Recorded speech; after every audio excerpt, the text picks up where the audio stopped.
the hairs on my body started standing on end. Silent. Nothing there.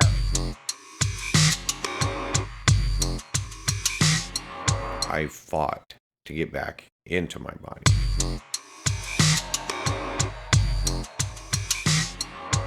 You are going to be of vital importance of helping us convince the masses. Type 471. Type 471.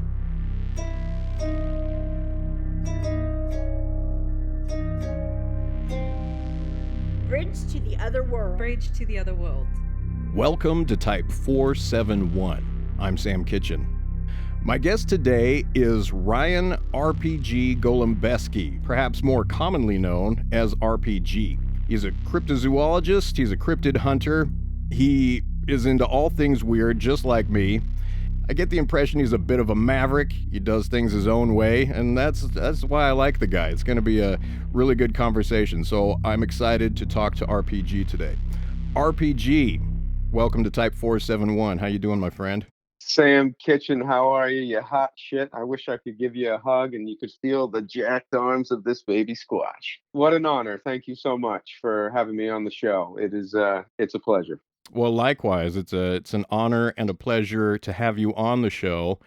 You're just my kind of guy. You know, you're into all things squatchy and you're into all things weird. Yeah, no, man, you're the king of weird. It's an honor that you would even put me in the same boat. Thank you. Yeah, for sure.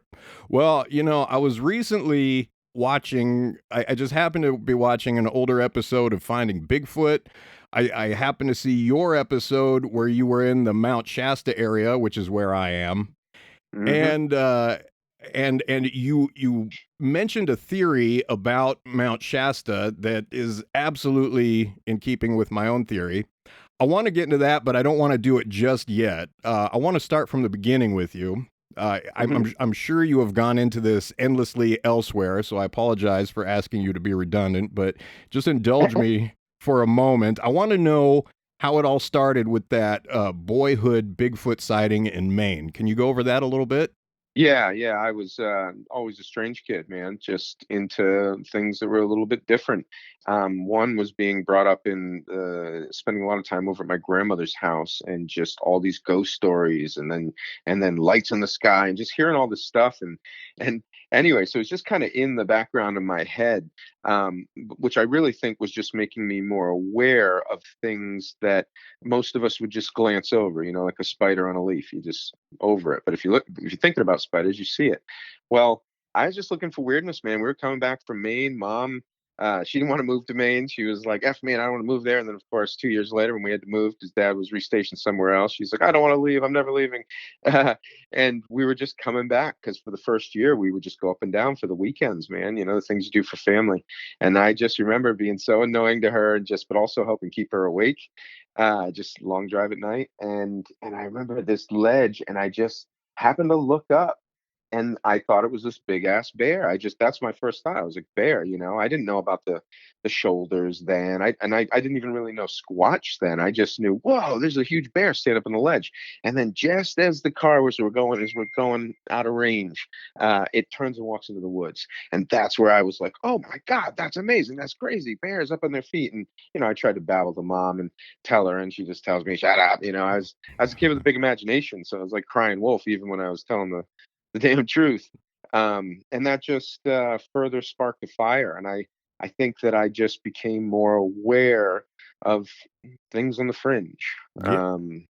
You know, and there's a lot of things there. And whether I don't even know if I didn't have a choice in that. You know, it's like almost everything is kind of conditioned into you.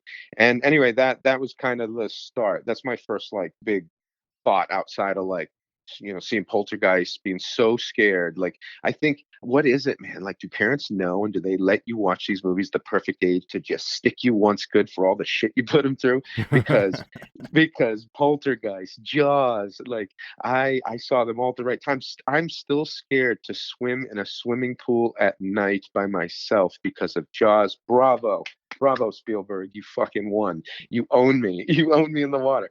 I mean, anyway, big power filmmaking. But In Poltergeist, it's the maggots on the face that really get me, and the face coming off when he's looking in the mirror and all that. That's oh yeah, loss of self-control, sense of self. Like, we're all control freaks, so that is a crazy fear to think you're peeling apart and being eaten, but still alive. Woo! right. So you're kind of watching yourself falling apart and being devoured and kind of slipping into what you don't know you're slipping into. Are you slipping into non-existence? Are you slipping into, some other higher existence, but you're not in control of it, and you're watching, yourself, your physical self slide away at that moment. So you think that's the horror in that moment. Oh yeah. Well, what is it, like the pillars of horror? Extreme isolation, loss of self-control, and an unstoppable force coming for you. And that thing really does have all three if you look at it, because you're going to die. It's coming. You cannot stop it. And you're isolated within your own fear and psyche as you are literally dying right there. It is that's I don't know. It's powerful imagery. Oh yeah, and that actually reminds me of a Jungian train of thought, and to paraphrase Jung, he was talking about when a man gazes for too long in mirrors, or who lives for too long alone, he risks the awful crisis of the confrontation with the Father. So isolation can lead to the crisis of enlightenment, and or can instigate the crisis of enlightenment. And it's called a crisis because it's so damn scary, because you have to divorce yourself from everything you thought you knew and were, etc. And which is related to the old Buddhist proverb: if you see the Buddha in the road, you should kill him, because that moment of enlightenment, it's terrifying. It's like oblivion. It's like, the absolute relinquishing of the self, which is very scary. Yeah, well, yeah, new growth. That's like the most powerful thing we can possibly do. And we will run and scream and be dragged through it, by ourselves. It's that's kind of amazing. Mm-hmm. It's a rite of passage. Yeah, it is. It is. Well, rites of passage. I mean, they're scary for a reason. Like the Australian Aboriginals.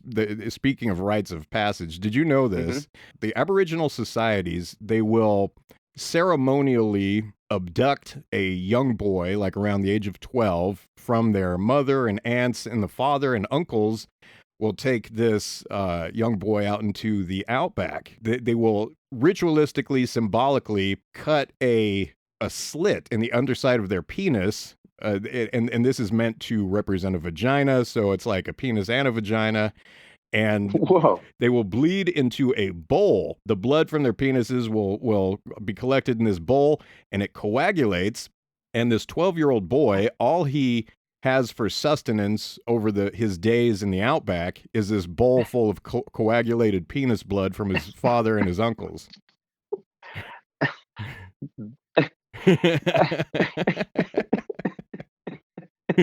The world is a wonderful and amazing place. Holy shit. You're not fucking with me. No, I'm not fucking with you. No.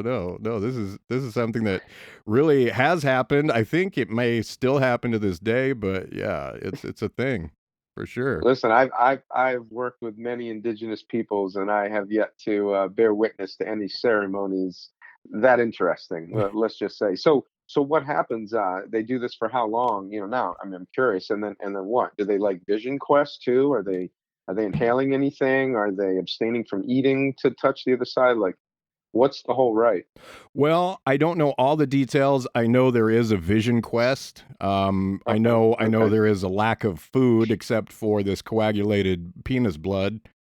You love saying that, and I do. don't blame you. It's amazing. well, I so seldom get to say coagulated penis blood, so I'm seizing the opportunity.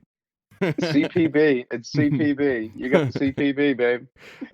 You're throwing too many acronyms at me. I've already got RPG to think about, and then you're CP. It's just too much. But coagulated penis blood. I like it long form. like but it's also kind of amazing that they give him a clearly defined way to understand that he has now become a man, and you're going to be a part. The bizarreness of that ceremony aside, simply because that's not my reality, so I won't judge it. It's funny to me. It's intense, but like. Uh, he's there with counsel, he's there with mentors that help guide him, and then I would imagine when he comes back, he's welcome back in and he knows his responsibilities and stuff. Now that's what we're missing. Mhm. And one of the reasons I love squatching so much and want to like hopefully inspire more the next generation, let's call them, out into the woods, is just for that. Like, you do have to face yourself, you have to go in as deep as you can, and the farther you go, the more you realize just how conditioned, just how much you are living somebody else's life. And then and then in the woods, you can do it faster there, or deep into water if you're that kind of person. But anyway, I think it's important, and no one's going to give you your rite of passage because that's going to wake you the fuck up. So you got to go make your own. As a matter of fact, that is kind of related to something I was getting at in a conversation recently. I was saying that I feel that for the further a true, sincere squatcher goes into squatching, I think the more that squatcher, Bigfooter, becomes aware that the quest for Sasquatch is also a quest for the deepest parts of the self. And how do you feel about that? Yeah, you're going in the woods for one or two reasons: to rid yourself of fear, or to go indulge in fear, almost like a drug. And you can do both in the same thing. But yeah, I think going and standing before a wall of darkness and calling out into that night and doing it enough times to where you feel comfortable, and then on that night, usually where you're actually relaxed for the first time, something calls back, and you realize, you begin this like existential crisis, like, have I made a mistake? Is this wrong? Like, do I actually want this to happen? And then you start spiraling into, well, why the f am I here? Why am I doing this? And with psilocybin and hallucinogenics and stuff, you can get there even faster. But it's another way to get you to look at yourself and just not judge so hard. Like, if you're standing out in the middle of the woods, in the middle of nowhere, calling out to the night, you're brave. You're brave enough to face yourself. And ultimately, like you were talking about, you gotta face death. When people have near death experiences, they change. So manifest your own. Right. Right. And what you're discussing right now is pivotal. And I want to focus on this and get way deep into this. But lube up, baby, because here we go. Oh man, just go slowly. Yep.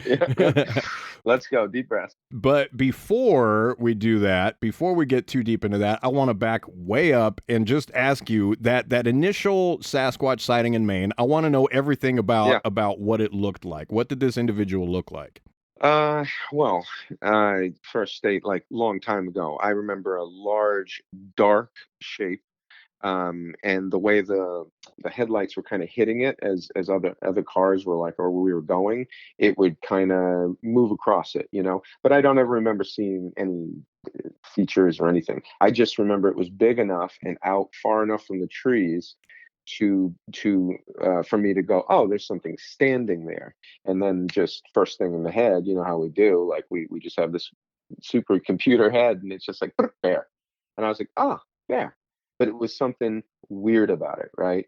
Because I think if I wasn't the weird kid that was a little spooked by everything, like, oh no, it's gonna be something spooky, I wouldn't have really like dwelled on it. I would have just said, oh, bear, fuck it, and went back to picking and teasing mom, because that's way more fun. But Right. instead, I got hung on it. I was stuck on it, and even afterwards, I couldn't shake it. But nobody cared. You're just a kid, and I don't know how many people have to tell you didn't see it before you're like, I guess I didn't see it. Mhm. You know, and yeah, and that was it. It was just tall. It seemed tall, but I've never been back. I don't even know where that ledge is. I don't. You know what I mean? It's just it's part of my origin. But I don't even count it as like my first, my first sighting, or even a sighting. To be Oh, okay. honest. All right. Yeah. I mean, it's real. I remember it. Like, how many stories you remember, like, clearly from when you were young. I don't have that many, but that's one of them. So Yeah. it is what it is. Yeah. Okay, and I've been uncovering or exploring this pattern with a lot of people lately where people are just prone to this kind of experience, and I think it's important to focus on. It's something that we need to. It's like the next step in understanding. People are predisposed to this, seemingly, at any rate. People who encounter a Sasquatch often have some other, predisposition to extraordinary phenomena like seeing ghosts, et cetera, whatever paranormal experience. And you seem to be one of those people. I'm one of those people, and it just seems to be unfolding. Like, we're seeing that it has to do with the individual. So Hmm. how does that manifest for you? Like, you're one of these people. So take us through how that became part of your experience. Well, thank you for a very large, powerful question. Like, where do you start, right? I was military brat, and so I had to learn to survive. Like, so imagine every 2 years to your entire childhood, you're moving and you're the new kid, and that means you're less than like the weird kid, the smelly kid, whatever kid. You're the new kid, so you had to like survive, and I think that built and gave me the ability to have that like thick skin and pushed me to spend more time alone in the woods, alone reading things. So you start to dive deeper into areas you would probably fill with social time. And and I think that once again it's just kind of like a radar. We have like a radar for the weird. It's in our sights. It eats up RAM in our head. Even if it's quiet as we get older, we're still like more in tune with it. And I think that's something maybe we all share, and how that actually manifests itself in the moment and this and that. I don't know. I don't know, but that's why I do experiments, and that's why I try to get together with different people of all disciplines across all the paranormal genres to see what really cool shit they have going on that actually works. Because I've done a lot of stuff, and most of the time, nothing happens. You Hmm. know, most of the time. So why are we doing it? Saying like, why are we? Why are we in? Why are we so deep? Well, for me, I feel that we're at a moment when humanity really, really, really needs to understand this stuff. We have this worldview, like people have everything all figured out, and that this one mainstream view of things is the way things are, and that's all there is to it. And meanwhile, this way of thinking is kind of taking us down the shitter. And so Yeah. I really, really feel that people need to understand the broader nature of reality and what we truly are and how we're connected to all of it. And so this, for me, is why it's important for us to understand Sasquatch and many such phenomena. And I mean, there are a lot of reasons we need to understand Sasquatch. I think Sasquatch, no matter what Sasquatch turns out to be, it's going to tell us a lot about ourselves. It's important for us to understand what Sasquatch are, just to understand that. But, understanding Sasquatch and understanding ourselves and understanding our relationship to just the broader nature of reality and existence itself, I feel is extremely important. And we're at a moment when that needs to happen. So I feel that's whether an investigator is consciously aware of that or not. I feel that that's a big reason why we do this, even if we don't know how to put a name to that. So like a zeitgeist, like trying to usher in a new time where people are more in tune with nature, Well, right? more in tune with just everything, the broader nature of reality. I mean, what is nature a part of? Right. Yeah, Yeah. yeah, just the infinite, existence itself. That's our relationship to the way things work and the broader reality. I think Sasquatch is tied Well, up I in all think, of that. yeah. And well, I think you're doing your version of the good work then by getting people interested in this. It opens their eyes more to that world, and I think it's the good work. And the exciting thing about Sasquatch, in my opinion, is if we are close, if you're right, and the bridges are going to start forming again to the old world or just to the real world, how exciting would it be? And how much would it drive this new love for getting out and deeper in nature if we began to find Sasquatch? And in my opinion, we're going to find all sorts of things. I don't think it's just Sasquatch. I think there's all sorts of relic hominids hiding in spots all over the place. and we just don't wander too far from the fire. It's too scary, and to be honest, we're too lazy, and it's just, who cares? You Mhm. know, and that's who cares. Perception is reality, and our reality is defined um, by the TV gods, just anything that's on TV, and I've been a part of that. So I apologize. Yeah. Well, But that medium there, it's a double-bladed sword. The good is that uh, even though a lot of people treated, say, finding Bigfoot as a vicarious voyage, I would like to believe that also encouraged a lot of people just to get out in the woods, maybe hike a little farther, maybe try something a little more. I don't know, but it's inspiring, and it hopefully gets us to a better relationship with everything, as you say, because we're losing our minds. It's idiocracy, man. It's getting crazy. yeah, and I really like the way you put that a minute ago. You kind of, in just a few words, you summed up something that I've tried to convey to people, and I like the way you did it, and I'm probably going to steal it in the future, but It's not stealing, man. It's not stealing. We build upon each other. That's the whole point. Like, it's beautiful. Like, there's everything is competition. Like, I love competition. Anything. We hang out, we're playing cards, I'm gonna talk shit, I'm gonna have fun. I want to beat your ass. But at the end of the day, it will also be just as awesome if you have an amazing game and whoop my ass. Right? Just right. nothing mediocre. No mediocre bullshit. That's all. Just let's bring it. So absolutely anything, man. It's all open source. It should be. And if you do it better, then hats off to you. I owe you a drink in the bar. Right, right. We do build upon each other, and it's meant to advance. We're advancing, building upon what everyone what everyone before us has done, and I'm glad you pointed that out. But Yeah, when that's how you build bonds. yeah, That's how you build bonds, man. oh yeah, absolutely, and it's just kind of part of the unfolding thing that we're building, into infinity. When you said we don't stray far from the fire, to paraphrase you're describing how our mass perception has formed. This mainstream view that I mentioned a minute ago, it is formed by not straying too far from the fire. Our reality becomes the things that we're accustomed to, hanging out with people in our comfort zone.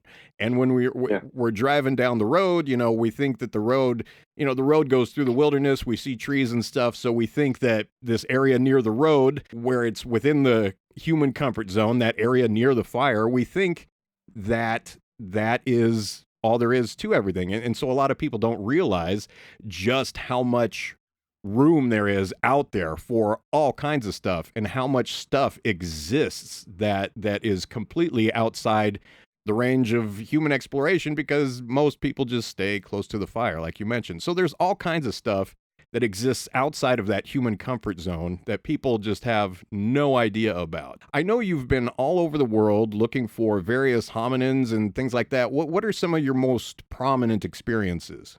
I wish for everyone a life of travel. It opens your soul. It kills your ignorance. Being comfortable is a curse. They somehow convinced us that we work so that we can have leisure, when the leisure should be the work. Like, doing the work is what makes us who we are. It makes us feel good. It defines us. Like, it is the best part of your day. It releases the serotonin, the dopamine from doing tasks, and making sure that you are accomplishing. I was in Peru, and the Sacred Valley, which is one of the few places that if the bombs ever go off or anything happens, for some reason, the way the trade winds work, you'll be safe in there. And it's beautiful, just endless miles heading up into the mountains, which you come to a town up there called Ollantaytambo.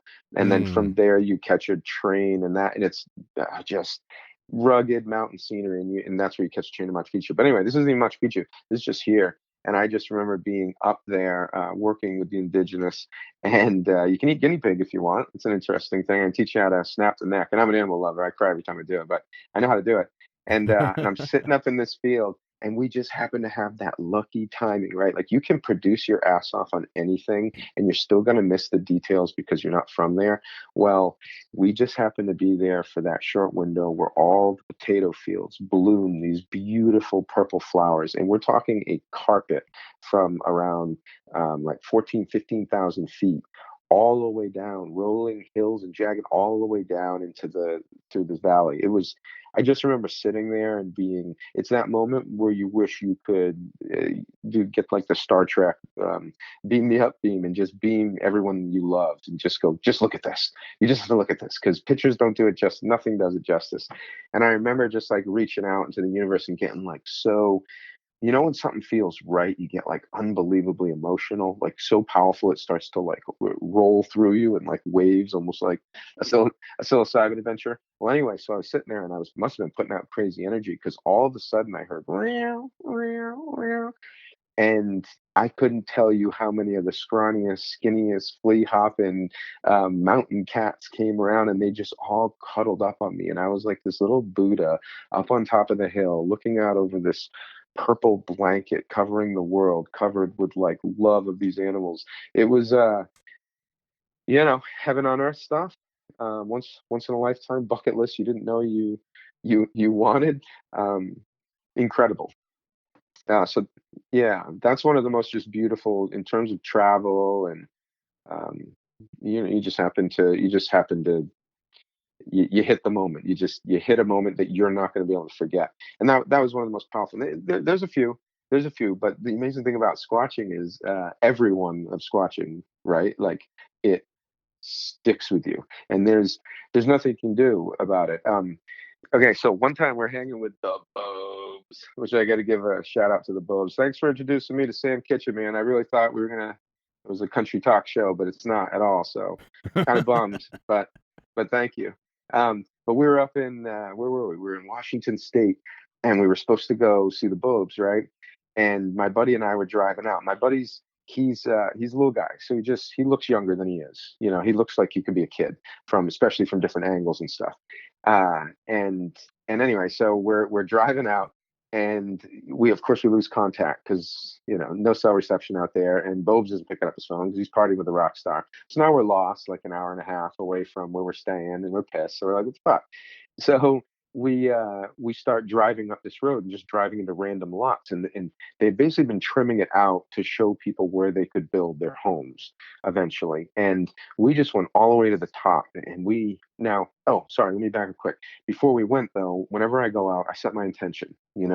I let them know we're coming. I look at a map of the area. I begin meditating on it before sleep, after sleep. Whenever I can think about it during the day, I'm broadcasting to that area. And my buddy had gotten into it too, or at least he told me he did.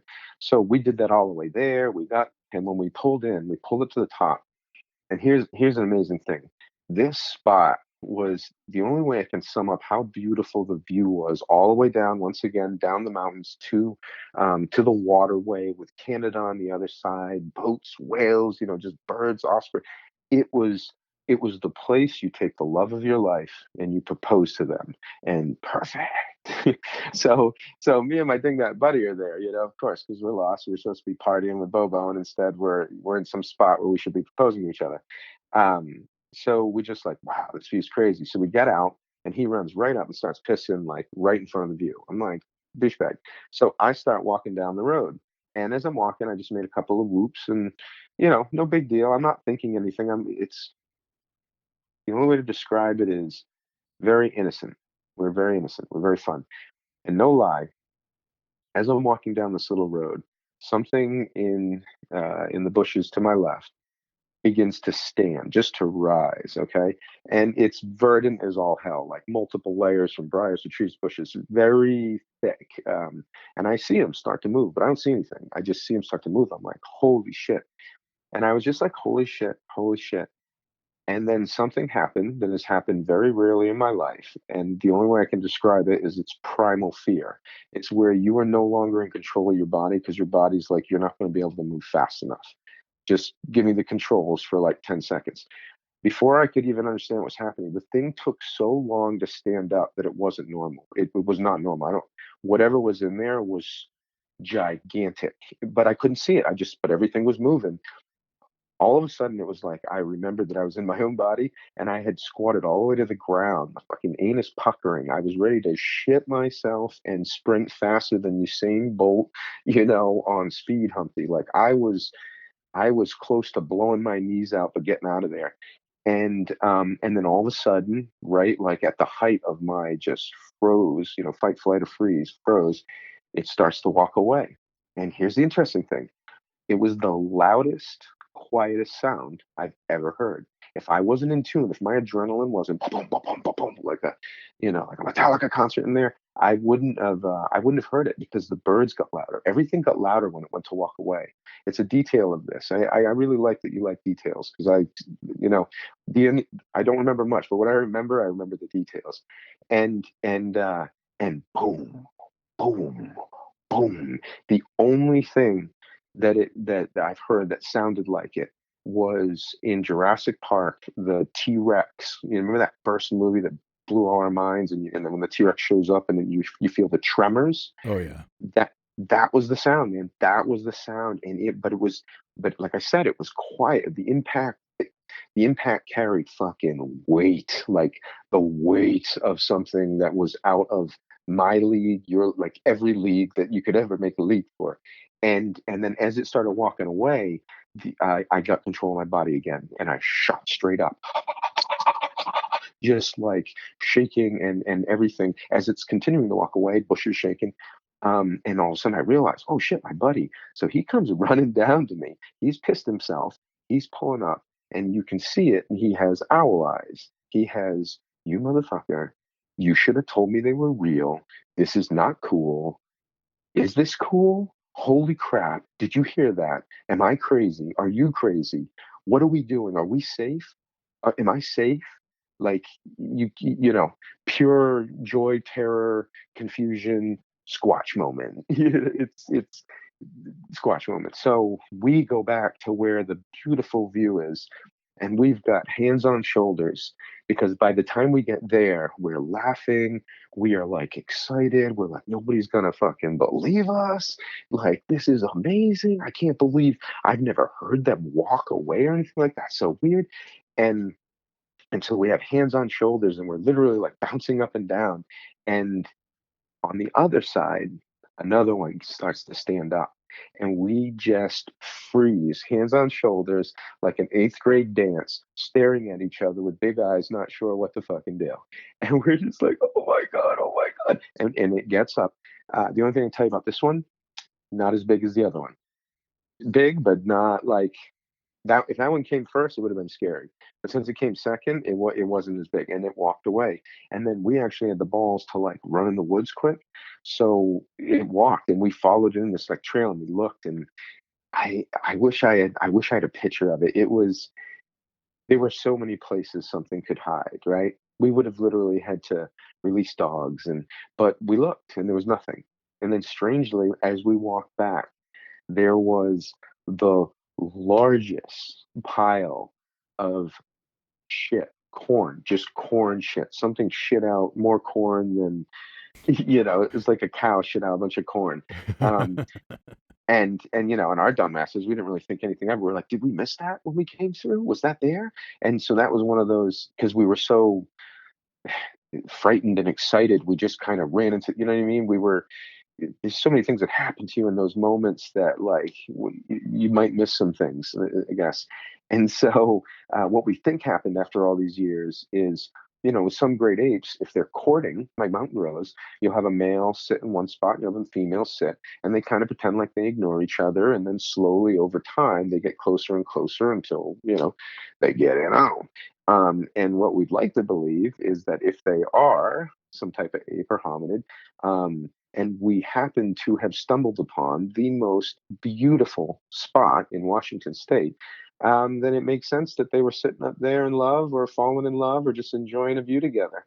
And that's what we want to believe. And until we could ever prove or disprove that, that's my story. And it's real. And I've had multiple stories with this particular person. And the reason I mentioned that he looks younger than his age is, as there's a lot of stories where they are drawn to the elderly and children.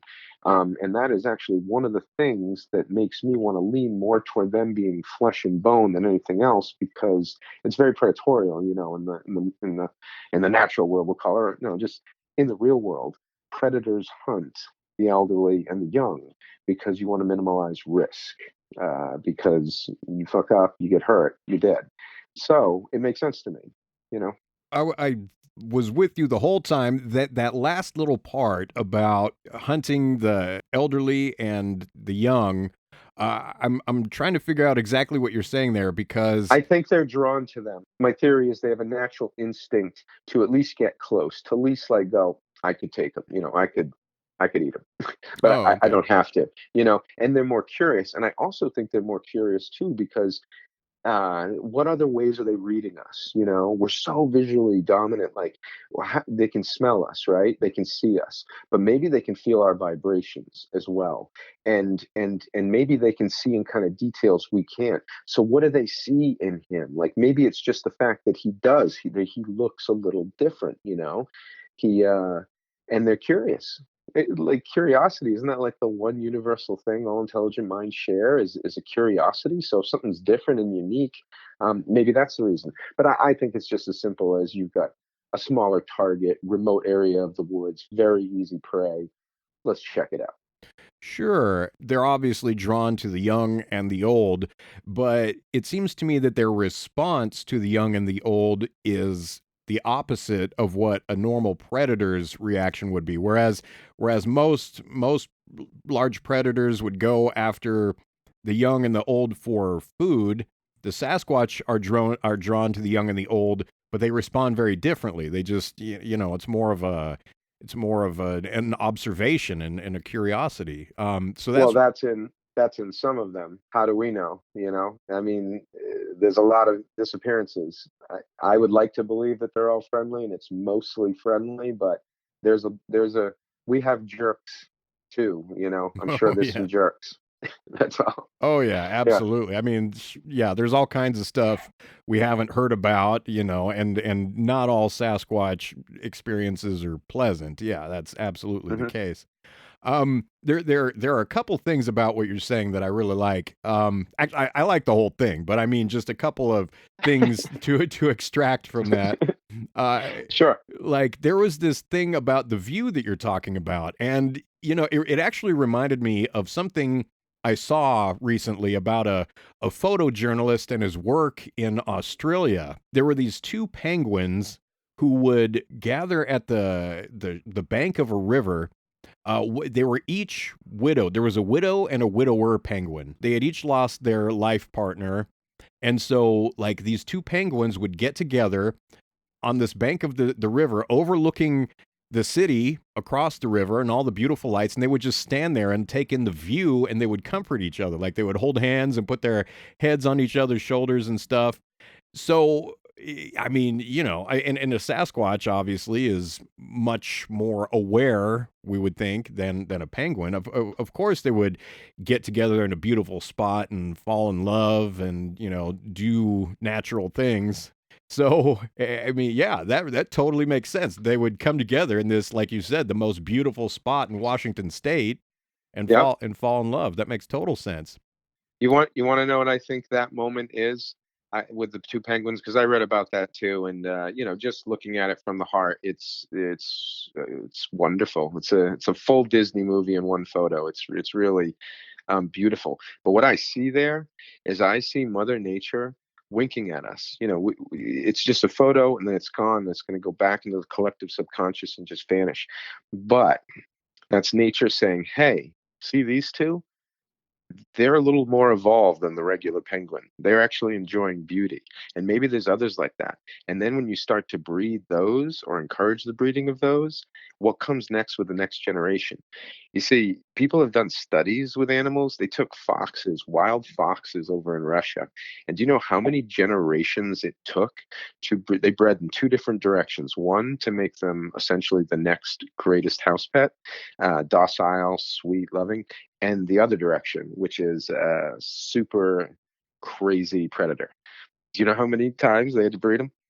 Well, I'm aware of this, and I'm aware that over time the fox's ears became more floppy like a dog's ears, and with successive generations, and they became, more and more domesticated. But no, I do not know the answer to your question. Yeah, it took between 4 to 5 generations, and they had docile, the ear, everything changed. And then the other ones, just when they would enter that room, turn the lights on and come in, they would attack the cages, like literally shattering teeth and whatnot in response to stimuli. That kind of thing. I mean, that's the secret of the world. If we can just find I don't want to say the smartest, but the ones that seem to be evolving the most, and help them get together with the other ones, I think this place goes back to Eden in 4 or 5 generations. That's an interesting theory. I'm dropping that on the table. How's that for big crazy?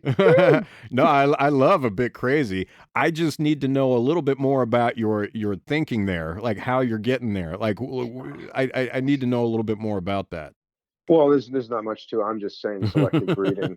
Selective breeding can get you further along, faster. Right. You can expedite the process. That's all. Right. Okay. All right. Well, shit. I mean, whether it's crazy or not, I like it. And I like, going down those avenues. I mean, I think that ties in with what you're saying about the penguins and, like Mother Nature giving us a little wink, just observing a change in consciousness or increased awareness. I mean, and then, that in itself instigates further increasing awareness and consciousness. Sure. But you said that, it just disappears into the collective consciousness or whatever. I will add the exception that while we may not consciously recall something like that, it does add to the overall experience. I don't think it's truly lost. I think things like that stay with us. Yeah. Sure. Yeah. Yeah. And they resonate more with some of us than others. Oh yeah. Of course. Absolutely. There was something you said about your experience in Washington that I really want to narrow in on. You mentioned that during this experience where this individual stood up, you yourself squatted down. Was I understanding that correctly? Yeah, as it was first standing, there was no big deal. I was just like, "Oh, there's an animal in there. Whoa, what is it, like a moose or something? It seems big." And then once it hit a certain level of rising, which went beyond anything I thought should have been rising that high, I began to squat down in absolute terror. Yeah. Yeah, primal fear. I felt my body supercharged. Like I would have been the fastest person on earth if I took off running, no doubt, put it all on the line. But I also couldn't move. I was frozen. So powerful. And honestly, I wish that moment to any squatcher, but even not just squatcher, to like other people, because like we were talking about before, you face death. You face death in that moment. I was next to something that I would have never stood a chance to. Even though I did not completely die, I felt like I just survived. Mm-hmm. That's the only way. I mean, and it's been put into my physical body. Like I have a response. Like I did fishing for a while, and now anytime I go near a fishing boat on the dock, I physically feel my body like move the opposite direction because I got so sick doing it. Like some people, listen, fishermen are the most badass people on earth. That's it. Fact. Done. So I can't even go near the boat. So the physical, once you put something into you, you can't shake that, or you can, but it's going to take a lot. And maybe some of it is good to keep. Yeah, and that touches on thoughts you've expressed about conquering fear and things like that. Before we get into that, I want to point out the reason I asked is because I am familiar of a number of Sasquatch encounters in which the experiencer involuntarily sat down due to fear or something like that. It just sounded like it was related to other things I've heard about. Like, awesome. I went on this little trip to Southern Oregon recently with a guy who had an experience up there last summer. He took his RV up to this remote spot in Oregon during the height of the pandemic last summer. And he was up there in this very remote area for almost 6 months, and he had a number of experiences. Nice. During one of these experiences, he was on this rock outcropping, and he heard several individuals coming up the mountainside toward him. And then just as this was happening, there was another large individual in the tree line behind him who started stomping his feet, stomping on these big pieces of wood, like thick branches and logs and stuff like that. And he could just hear the splintering of these, Wow. big pieces of wood underneath this big guy's feet. So at that point, he involuntarily sat down, and I am aware of, we were actually camping with someone else who had an experience in which she didn't sit down, but like she turned around and was compelled to leave the area seemingly involuntarily. So it seemed like what you were saying might be kind of related to that whole thing. And but from what you're saying, it sounds like it's very much like a primal fear response. Is that the way you think of it? Yeah, if you can actually hear it or see it or whatever, then that's just you reacting to it. I also think they're capable of emitting infrasound and using it to, in like low frequency sound, to instill even more fear and even to disorientate and stun prey, just like a whale would do, or like a tiger's roar or anything. So I don't know, you know, what you're dealing with in that particular moment, or what I was dealing with, if it blasted me or not. I personally think it was just that you you just instinctively know that you're in danger, or you Mm, could be. yeah. And we are just, as we discussed before, we sit very close to the fire. We don't really know real danger. We see it in the news, but most of the time it doesn't happen anywhere near us. And anyway, the threat of that is so powerful, it changes you forever. You know, near death experience. It's amazing. But then you also realize, like, this thing that scared me so bad that I've never been scared like that again in my life, except for a couple other experiences like that. It just walked away. It walked away. Mhm. These things, we're not that important. We're so ego driven. That's part of the narrative. So we're so inwardly focused, but in the wrong way, that why would any intelligent being have any real interests? I don't know how else to say it. We're just not ready yet. We're teenagers, and we're in our infancy, and I think that's by design. I think we would advance much faster if we put the people with the biggest hearts in in front, and the greatest minds, and we really did it. But anyway, that's all the kumbaya stuff. Well, I like the kumbaya stuff, and I agree I with love it. you. I agree with you on that last part, but to play devil's advocate about that first part, now might that perception, that perspective on it about us not being that important, might that in itself just be another product of human ego? Of course, of course. My new motto is, everything you've ever been taught is a lie. Mm-hmm. And and at some point as an adult, you need to rebuild everything, or at least go check back on everything, and have new experiences. And I think that's a rite of passage that if you haven't done by, the say, like 40, like people have midlife crises, I think that's what's missing from there, is a mature, like people always say, hey, I wish I could go back to high school the way I am. Well, what if you took the knowledge you have now and you reinvented yourself by helping with all the stuff that you're carrying you shouldn't, you Mm-hmm. know? Right. Yeah. And then, and then bizarrely, you can get there through squatching. Yes. So how would one get there through squatching?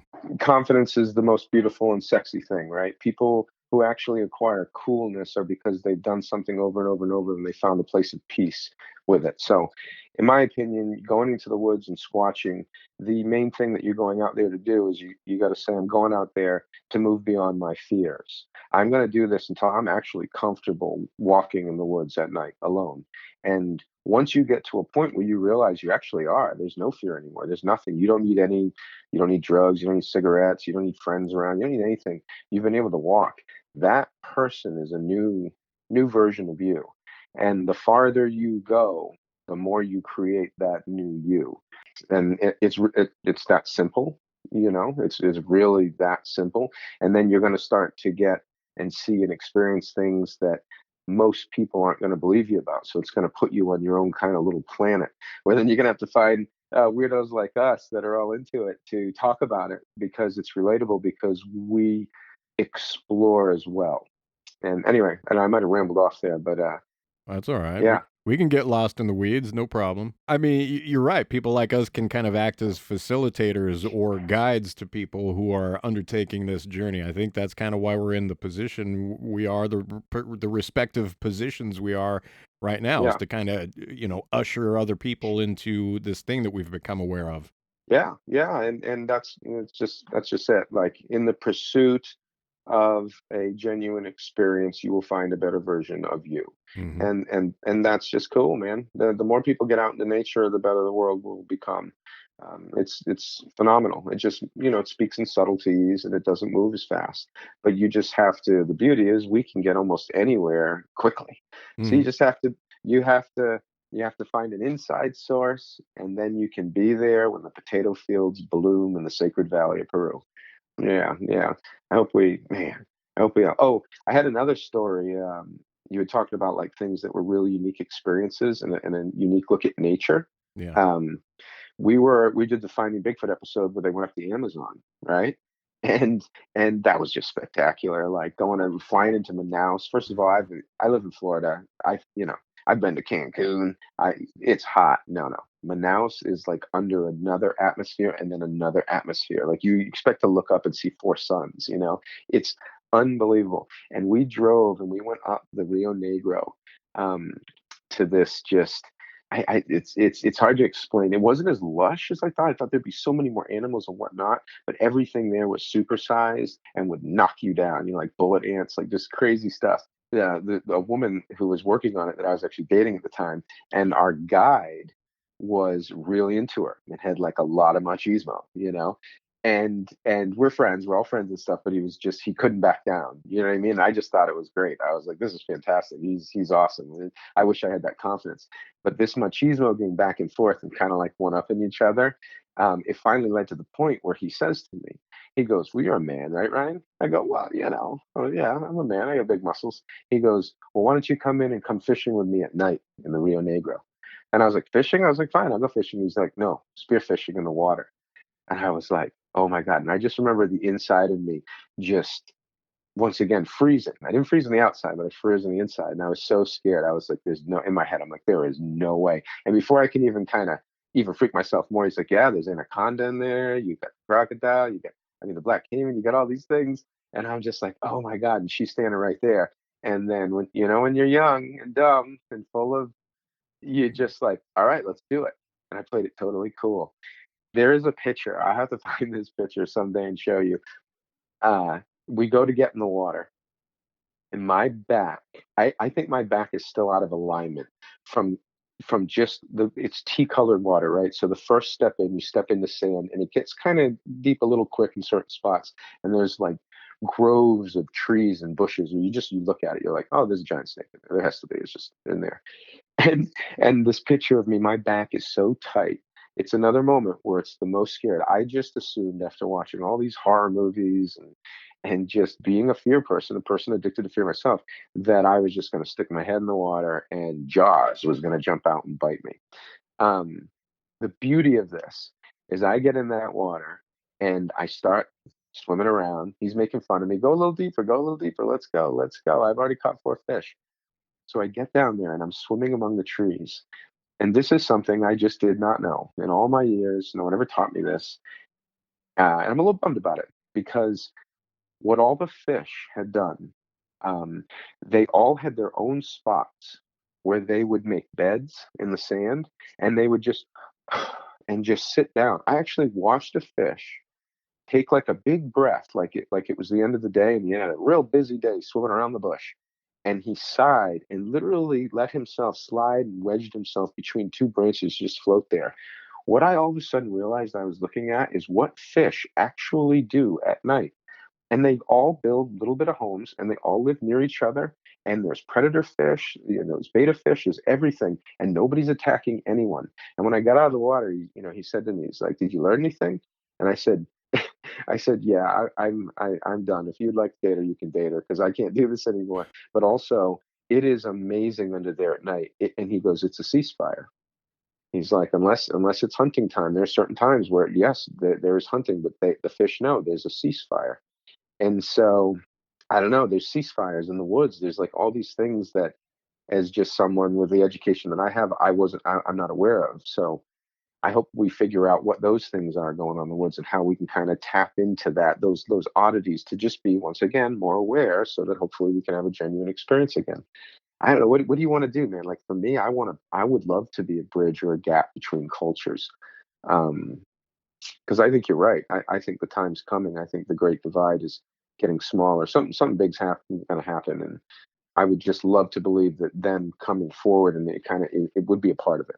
With that last statement, you kind of nailed exactly what I'm trying to do. As a matter of fact, Type 471, the name of my show, in the Arns-Thompson Folkloric Classification Index, Type 471 means bridge to the other world. Nice. Yeah, you're talking about nice. you kind of you nailed the whole point of this show. Exactly what I'm trying to do, what you're trying to do. Yeah, I mean, you just summed it up right there. Yeah, forming. Oh man, well we're definitely brothers. Definitely brothers. That's a great moment. A great moment of realization. Thank you very much for making me a part of this. Yeah, and thank you for saying that, just kind of bringing it all together.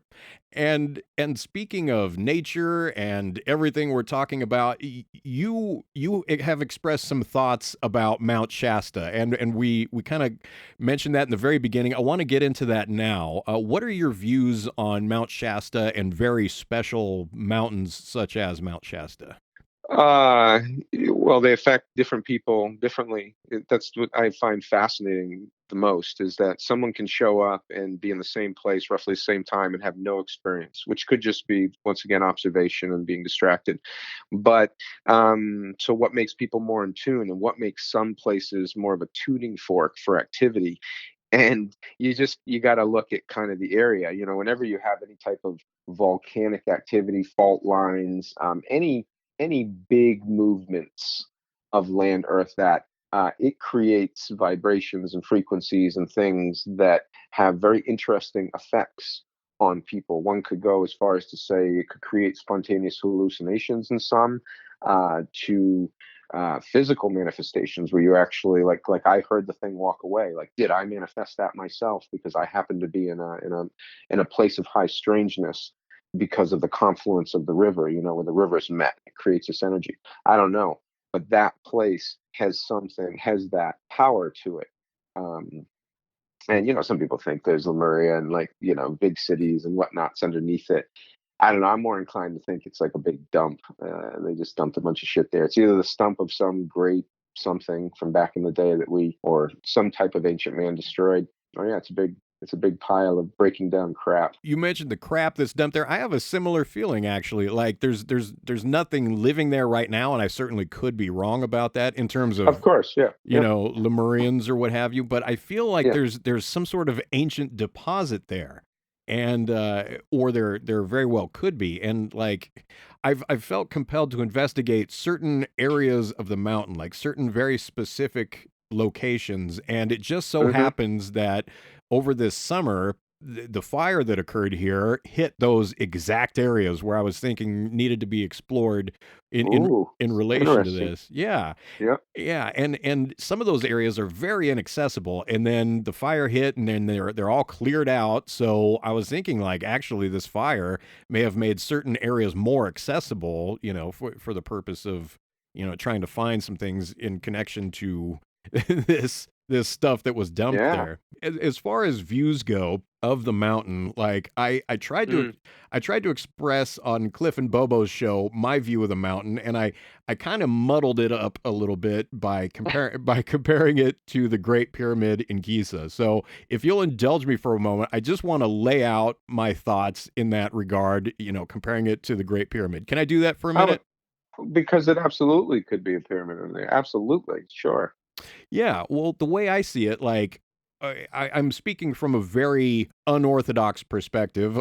Orthodox Egyptology does not embrace this perspective, but I feel very strongly that the Great Pyramid of Giza was built in 10,500 BC. It was built at a time when the Nile River was much closer to the Giza necropolis, and the waters from the Nile were diverted underneath the Great Pyramid.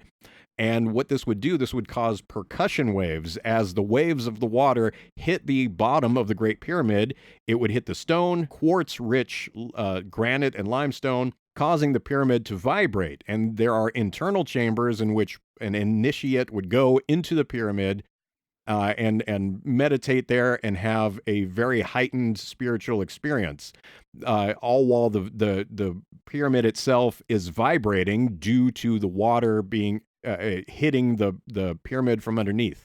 So this is very much like what happens with a volcano. There is deep volcanic activity. There's a lot of movement going on under there. A volcano is made of minerals. Quartz is one of the most common elements on Earth. So there's a ton of quartz. There's a ton of everything. And so this deep volcanic activity is hitting these minerals, causing vibrations. And I think that is very much a factor in the kinds of experiences people have at Mount Shasta and such areas. So that's my feeling about Mount Shasta. Oh, I love that. That's great. So it's the resonation through the rock is essentially blasting out across, all around it. And some people are getting hit hard for different reasons, whatnot. And ooh, I like it, man, because honestly, there could be something buried underneath there. It could be a spaceship. It could be a pyramid. It could have actually been a pyramid. It could just be a giant pile melting down, just a volcano. I don't know. Here's the goal. Somehow through our wonderful adventures, we make enough to do a legit expedition.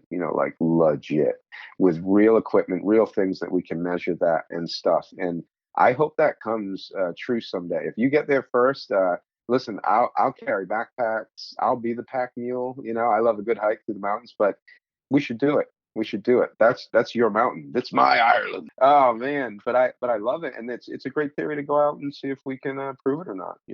Great, because I have some thoughts about that, about certain experiments that could be done, and I'm down for it. So you're coming along. Sign me up. All right, cool. We're in the last few minutes of the show, and so I want to know about what you're working on these days. I know that you've been working on a project called the Mookie Experiments. What's going on with that? I teamed up with downtown Stacy Brown Jr. from Florida, my boy James Brose from Florida, and a whole crew of good dudes, and we're pushing the envelope.